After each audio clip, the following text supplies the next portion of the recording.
इस वीडियो में बताई गई सारी जानकारी पब्लिक प्लेटफॉर्म पर उपलब्ध है। इसमें ऐसी कोई जानकारी नहीं दी गई है जिससे हमारे सुरक्षा बलों की गोपनीयता भंग होती है। डिफेंस डिटेक्टिव सेना का सम्मान करता है और उन्हीं जानकारियों के आधार पर काम करता है जो सार्वजनिक रूप से मौजूद। दोस्तों, अमेरिकी प्रेसिडेंट डोनाल्ड ट्रंप ने भारत को टारगेट करते हुए एक और बड़े टैरिफ का ऐलान कर दिया है। ट्रंप ने दूसरे देशों से इंपोर्ट की जाने वाली ब्रांडेड मेडिसिन पर, यानी कि ब्रांडेड दवाएं जो होती हैं, उस पर 100% टैरिफ लगाने का ऐलान किया है। ट्रुथ सोशल पर ट्रंप ने लिखा है, अक्टूबर 2025 से हम किसी भी ब्रांडेड या पेटेंटेड दवा उत्पाद पर 100% टैरिफ लगाएंगे जब तक कि कोई कंपनी अमेरिका में अपना दवा निर्माण संयंत्र यानी कि दवाई की फैक्ट्री स्थापित नहीं कर लेती हो।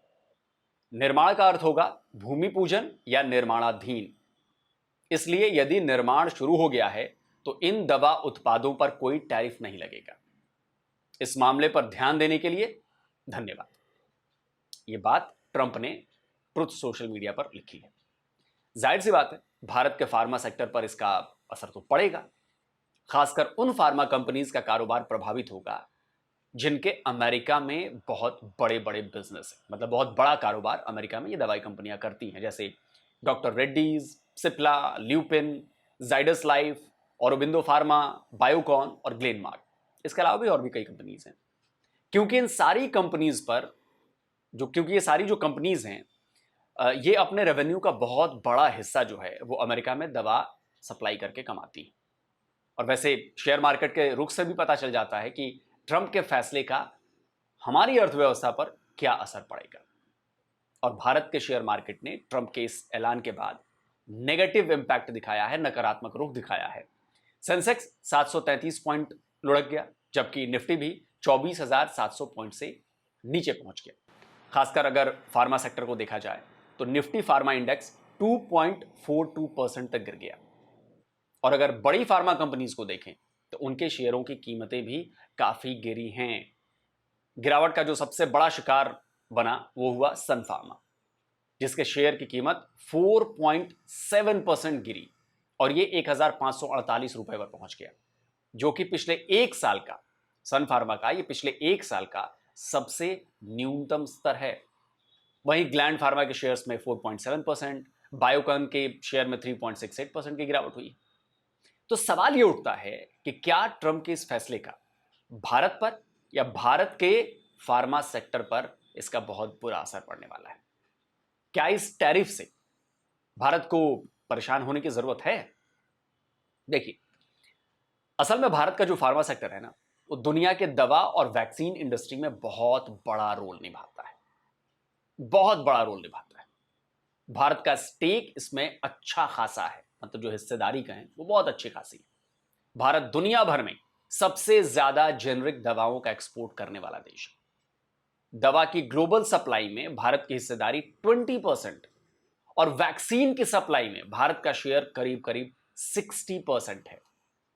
इंडिया ब्रांड इक्विटी फाउंडेशन के मुताबिक भारत के फार्मा सेक्टर से होने वाले एक्सपोर्ट का 73.75% ड्रग फॉर्मुलेशन एंड बायोलॉजिकल्स है, 17% bulk drugs and drug intermediates हैं, 4.2% वैक्सीन्स हैं, 2.33% आयुष और हर्बल प्रोडक्ट्स हैं, जबकि 2.58% सर्जिकल आइटम्स हैं। साल 2023 में इस इंडस्ट्री का सालाना टर्नओवर 49.78% था। तो आप समझ सकते हैं कि यह सेक्टर हमारी इकोनॉमी के लिए कितना ज्यादा अहम है। डीटीपी, बीसीजी और मीजल्स ऐसी बीमारियों के टीके के उत्पादन में भारत टॉप पर है और भारत में ही US food and drug administration के सबसे ज्यादा अप्रूव्ड प्लांट मौजूद हैं। अब एक्सपोर्ट डेस्टिनेशन की बात करते हैं, यानी वो देश जहां भारत सबसे ज्यादा दवाओं और वैक्सीन्स को एक्सपोर्ट करता है। तो इसमें टॉप पर है डोनाल्ड ट्रंप का अमेरिका। भारत अपने फार्मा प्रोडक्ट्स एक्सपोर्ट का 32.7%, जी हां, टोटल फार्मा प्रोडक्ट्स का 32.6% केवल अमेरिका भेजता है। इसके बाद 3.1% यूनाइटेड किंगडम, 2.6% ब्राजील और 2.5% फ्रांस एक्सपोर्ट करता है। ये आंकड़े फाइनेंशियल ईयर 2023 के अप्रैल से दिसंबर के बीच तक के हैं।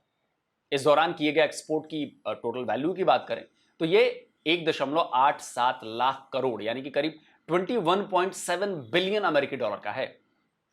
इस साल के अंत तक इसके 30 बिलियन अमेरिकी डॉलर तक पहुंचने के अनुमान जताए जा रहे हैं और इसमें अमेरिका को किए जा रहे एक्सपोर्ट का बहुत बड़ा रोल था।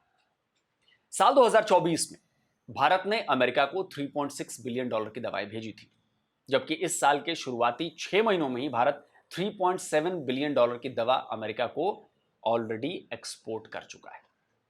इसलिए भारत की जो दवा कंपनीज हैं उनको यह डर सता रहा है कि ट्रंप के इस 100% टैरिफ का सीधा असर उनके एक्सपोर्ट पर पड़ने वाला है और यही वजह है कि जो शेयर मार्केट है उसमें दवा कंपनीज के शेयरों के दाम गिरे हैं। हालांकि यह भी कहा जा रहा है कि इसका जो असर होने वाला है यानी कि जो ट्रंप के जो टैरिफ है ये 100%, इसका जो असर है वो भारत की जेनरिक दवाओं पर नहीं पड़ेगा। और यह बात सही भी है क्योंकि ट्रंप का जो ऑर्डर है उसमें ब्रांडेड और पेटेंटेड वाली दवाओं का जिक्र किया है, जेनरिक दवाओं पर टैरिफ नहीं है। इसी आधार पर कुछ एक्सपर्ट्स ये दावा कर रहे हैं कि ट्रंप के इस टैरिफ का फार्मा सेक्टर पर बहुत ज्यादा असर नहीं होने वाला है। इसकी एक वजह यह भी है कि जेनरिक दवाओं को बनाने वाली भारत की बड़ी फार्मा कंपनीज ऑलरेडी अमेरिका में मौजूद हैं, जैसे डॉक्टर रेड्डीज, सन फार्मा, ल्यूपिन और औरोबिंदो फार्मा। ये कंपनीज जेनरिक दवाएं बनाती हैं, मैन्युफैक्चर करती हैं इसको, और इनके मैन्युफैक्चरिंग प्लांट्स जो हैं वो अमेरिका में ही मौजूद हैं। तो इनके कारोबार पर ट्रंप के टैरिफ का मुझे लगता है कि बहुत ज्यादा प्रभाव नहीं पड़ने वाला है, क्योंकि ऑलरेडी ट्रंप ये कह रहे हैं कि अमेरिका में बनाओ, तो ये कंपनीज ऑलरेडी अमेरिका में जेनरिक दवाएं बना रही हैं। ट्रंप के इस टैरिफ अनाउंसमेंट के बाद भारत सरकार भी एक्टिव हो गई है और इस टैरिफ से पड़ने वाले प्रभावों की समीक्षा की जा रही है। शायद कल जो एक नोटिस आया था सोशल मीडिया पोस्ट पे हम लोगों ने देखा है कि नई टैरिफ की बात हो रही है फार्मा पे और भी अन्य कुछ पदार्थ पे। तो इस रिपोर्ट को हम लोगों ने देखा है और हमारे यहाँ जो मंत्रालय, जो विभाग इससे संबंधित है वो इस मामले पे नज़र रखे हैं और उस पर देख रहे हैं कि क्या उस पर असर पड़ता है। तो पहले से ही 50% टैरिफ H-1B वीज़ा फी के बाद अब फार्मा सेक्टर पर 100% टैरिफ लगाकर ट्रंप भारत को झुकाने की पूरी कोशिश कर रहे हैं। वो लगातार कोई ना कोई ऐसा फैसला कर रहे हैं जिससे भारत पर डायरेक्ट या इनडायरेक्ट इंपैक्ट पड़ रहा हो, जिससे भारत परेशान हो, भारत प्रेशर में आए। यूनाइटेड नेशन के मंच से भी उन्होंने भारत और चीन पर यूक्रेन वॉर को फ्यूल करने का आरोप लगाया। पाकिस्तानी प्राइम मिनिस्टर शहबाज शरीफ के साथ साथ Pakistani army chief field marshal Asim Munir के साथ भी गलबैयां करना भी इसी स्ट्रैटेजी का हिस्सा है। पाकिस्तानी प्राइम मिनिस्टर शहबाज शरीफ और army chief Asim Munir Trump से मिलने के लिए व्हाइट हाउस पहुंचे थे। यह सब आप लोगों को पता है कि शायद ये दूसरी या तीसरी मुलाकात है पिछले 2-3 महीने में। मतलब इतनी जल्दी मुलाकातें आज तक किसी की हुई नहीं थी शायद, मुझे लगता है पाकिस्तानी प्राइम मिनिस्टर और आर्मी चीफ की। अब ये मुलाकात तो शहबाज और मुनीर के लिए बड़ी बात है ही। पिछले कई सालों से अमेरिका ने पाकिस्तान के सिर से अपना हाथ हटा लिया था। बाइडेन गवर्नमेंट ने भी पाकिस्तान को बहुत ज्यादा भाव नहीं दिया था। अब ट्रंप ने पाकिस्तान के सामने हड्डी फेंकी है क्योंकि भारत को परेशान करना है, और शहबाज मुनीर जो हैं वो दुम हिलाते हुए अमेरिका पहुंच गए। पाकिस्तान को अपने पाले में करने के लिए अमेरिका के पास कई वजहें हैं। पहली, भारत है। वो पाकिस्तान को शह देकर भारत को चिढ़ाने की कोशिश कर रहा है, भारत को झुकाने की कोशिश कर रहा है, प्रेशर में लाने की कोशिश कर रहा है। दूसरी बड़ी वजह है अफगानिस्तान। जी हां, पाकिस्तान से गलबैयां करने का ट्रंप का जो सबसे दूसरा बड़ा कारण है वो है अफगानिस्तान। ट्रंप एक बार फिर अफगानिस्तान में घुसने की प्लानिंग कर रहे हैं। अफगानिस्तान के बगराम एयरबेस पर कब्जे की बात कर रहे हैं और इसके लिए उन्हें पाकिस्तान की जरूरत पड़ेगी। अमेरिका को अगर अफगानिस्तान में उन्हें दोबारा से जाना है, जो कि एयरबेसेस दोबारा मांग रहे हैं, वो अमेरिका जो है उससे अफगानिस्तान से जो अफगान तालिबान ने साफ इनकार कर दिया है, तो एक बार फिर पाकिस्तान की जरूरत पड़ गई है उनको। तो इसलिए वो पाकिस्तान के पास फिर पहुंचे हैं और बुलाया है। और जिस तरीके से आपने देखा जी, प्राइम मिनिस्टर बैठे हैं, तो वो डिप्यूटी प्राइम मिनिस्टर या फॉरेन मिनिस्टर क्या किधर गए? और दूसरा फील्ड मार्शल साहब यहाँ क्या कर रहे हैं? जब ये गए थे लंच पर तो ये प्राइम मिनिस्टर को लेकर तो नहीं गए थे, ये तो अकेले गए थे फील्ड मार्शल साहब, और उसके बाद छुपकर खाकर आ गए थे, कोई फोटो भी बाहर नहीं आई। तो अब जब प्राइम मिनिस्टर गए हैं तो वहां पे फील्ड मार्शल साहब का क्या काम है? इसका साफ मतलब यही है कि मिलिट्री एस्टेब्लिशमेंट जो है वो हर जगह पर इंटरफेयर कर रही है, और जो अमेरिका है वो हमेशा की तरह मिलिट्री एस्टेब्लिशमेंट को सपोर्ट कर रहे हैं। तीसरी वजह है चीन। अमेरिका जानता है कि चीन ने पाकिस्तान में गहरी जड़ें जमा ली है और अमेरिका इन्हीं जड़ों को काटना चाहता है। आपने देखा होगा मई में जब ट्रंप ने आसिम मुनीर से मुलाकात की थी, उसके बाद पाकिस्तान में माइनिंग और पेट्रोलियम सेक्टर में अमेरिका के शामिल होने का भी ऐलान किया गया था। यह हम सबको पता है और इससे चीन चिढ़ा हुआ है, क्योंकि इन सेक्टर्स में चाइनीज कंपनीज पहले से ही काम कर रही हैं पाकिस्तान के भीतर। सीपेक प्रोजेक्ट में चीन का इतना बड़ा इन्वेस्टमेंट है और अमेरिका इसी वजह से पाकिस्तान में एंट्री कर रहा है। तो ये जो हड्डी फेंकी जा रही है ना, उसकी असली वजह यही है। तो पाकिस्तान का तो जो होना होगा होगा ही, लेकिन भारत को अब अमेरिका के टैरिफ थ्रेट से निपटने के लिए एक नई पॉलिसी और माकूल जवाब तैयार करना।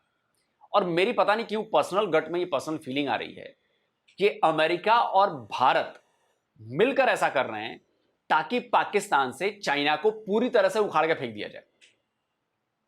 पता नहीं क्यों ऐसा मुझे लग रहा है कि अगर अमेरिका भारत के खिलाफ इतना कड़ा रुख अपनाएगा तो जाहिर सी बात है कि पाकिस्तान खुश हो जाएगा। पाकिस्तान को लगेगा अरे यार इससे बढ़िया मौका क्या है, छोड़ो चाइना को यार, अमेरिका आ गया ना अपने साथ, बस यही चाहिए। और चाइनीज डिफेंस इक्विपमेंट्स वो देख ही चुका है कि क्या उसकी हालत, तो उसको ये भी लालच है कि अमेरिकी डिफेंस इक्विपमेंट्स मिलेंगे तो वो भी बड़े जबरदस्त होंगे, जैसा कि F-16 है।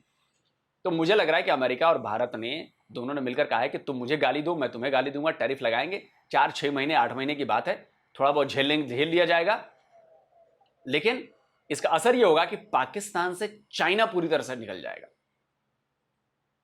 और यही हम चाहते हैं। तो भाई अगर पाकिस्तान से चाइना निकल जाएगा तो किसका फायदा होगा, आप ये बताइए, मेरे इस सवाल का जवाब दीजिए। भारत को बहुत बड़ा फायदा होने वाला है। अगर पाकिस्तान अमेरिका की गोदी में जाकर बैठ गया है, अमेरिकी कंपनीज अब बलूचिस्तान और बाकी जगहों पर आने वाली हैं, पेट्रोलियम और उसमें, जिसमें ऑलरेडी चाइनीज कंपनीज हैं, जाहिर सी बात है कि चाइनीज कंपनीज अब उनको अपना बोरिया बिस्तर समेटना पड़ेगा और इससे भारत को बहुत बड़ा फायदा होगा, क्योंकि जो मेन ट्रेड रूट है वो चाइना का, वो इंडियन ओशन होकर जाना है और इंडियन ओशन पर भारत का कब्जा है। पाकिस्तान को इतना सपोर्ट इसलिए कर रहा था क्योंकि वो ऑल्टरनेट रूट की व्यवस्था में था कि भाई ग्वादर तक आएंगे, ग्वादर से बाई रोड हम सीधे चाइना अपना माल ले आना, ले जाना, इंपोर्ट एक्सपोर्ट करना उसके थ्रू कर लेंगे। अगर भारत ने इधर बंद कर दिया तो एक ऑल्टरनेटिव रास्ता है उसके पास। लेकिन अगर ये ऑल्टरनेटिव रास्ता बंद हो जाता है तो किसका फायदा होगा बता दीजिए? भारत का। सोचने वाली बात है, सोचिए। तो दोस्तों आज का वीडियो कैसा लगा कमेंट करके अपनी राय दीजिए, और जिन लोगों ने अभी तक डिफेंस डिटेक्टिव को सब्सक्राइब नहीं किया है तो भाई आपसे आग्रह अनुरोध है, चैनल को सब्सक्राइब करें, साथ में बेल आइकन प्रेस करें और हाँ ऑल नोटिफिकेशन ऑन करना मत भूलिएगा, ताकि हमारे द्वारा अपलोड किए गए हर वीडियो की जानकारी आप तक फौरन पहुंच जाए। जल्द मिलता हूं एक और नए वीडियो के साथ। नमस्कार, जय हिंद।